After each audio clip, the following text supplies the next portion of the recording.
used to doing a lot of forums on branding, marketing, advertising, marcom, colleges, and without thinking you say yes. But the minute he said the Happy Workplace Conclave, it was like a bus hit me, and I said, what is that? I don't know this. You get up every morning, you run to work. Happiness, you do a job, right? So I was curious, and I debated back, and I said, you know what, I'm really excited about this. Then what I did was, I said, I'm not going to go and look at Google, and we connected with about 80 people, 78 to 80 people. They all responded, people from the age group of 21, so the millennials, as we call it, till about 58. And I said, just give me an answer in 1 word, 2 words, 4 words. What is your take on happiness in the workplace?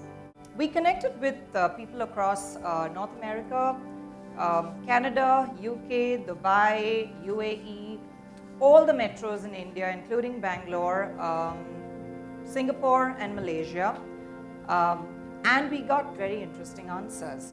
The answers were very typical, in 1 word you could say it's definitely the work environment, a healthy, good work environment that takes care of us, that doesn't keep us late, A good boss was very important for youngsters. They would die for a good boss.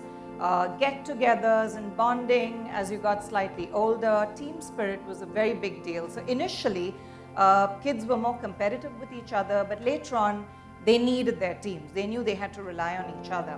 Productivity, appreciation, human welfare, so human resources was a very big deal.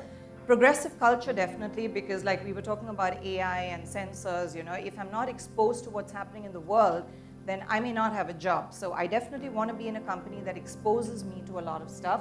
Novelty, intellectual stimulation, so all this was great. So I said, now what do I do with this? I got answers, but I don't have an answer. So like Charlie Brown, I scratched my head and I said, okay, I'm back to square one. What is happiness? So what we realized in this whole process was they were looking for an ethical work environment. Basically, if you gave them an ethical, fair, non-partisan work environment, to them, that was happiness. Everything else was luck. So I went further down. I said, okay, therefore, ethics equals happiness. Very simple. But now I came to another roadblock. What is ethics? Oh boy. I said, what is ethics? What does a 58-year-old consider as ethics and therefore is happiness? And what is a 21-year-old's concept of ethics, therefore happiness? What we realized is, very interesting answers came. All of them agreed, ethics is like the law of karma, cause and effect. What you sow, you reap, okay? So take that and put it in the workplace. What does it mean? Very simple.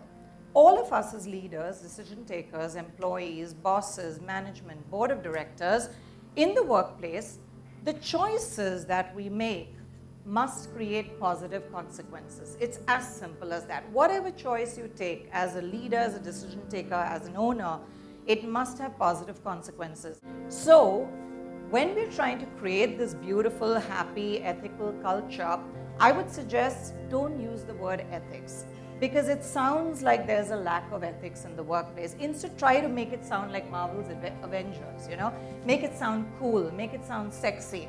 A lot of youngsters, if you tell them, we're trying to create a company that is courageous, that has integrity, that is filled with, we have to give service, people want to be a part of that culture. It suddenly becomes aspirational, and the millennials relate to cool and sexy.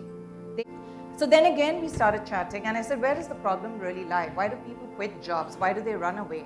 If it's so easy and you have to just give them a fair, beautiful culture, what's the big hassle in this? I don't get it. And then the answer was common. I finally got one common answer, and they said, you know what? That's because of management. They suck. Culture is the shadow of the leader. I'm sure all of us have seen this image where if at top management, there's a lot of shit happening, then at second layer, there's more shit happening, and then right at the bottom, there's only shit. So, and it's the other way around. So if you look at certain companies, if it's wonderful culture at the top, the owner, the boss, the people who set it up 100 years ago, if they had a very fair, ethical DNA that ran inside them, then that's exactly what the whole organization is, and that's what it is another 100 years later. So this is one answer everybody agreed on. So I said, finally, I didn't have to do another search over here. And what I realized is most adults, forget adults, even youngsters, they do not have an adequate moral compass.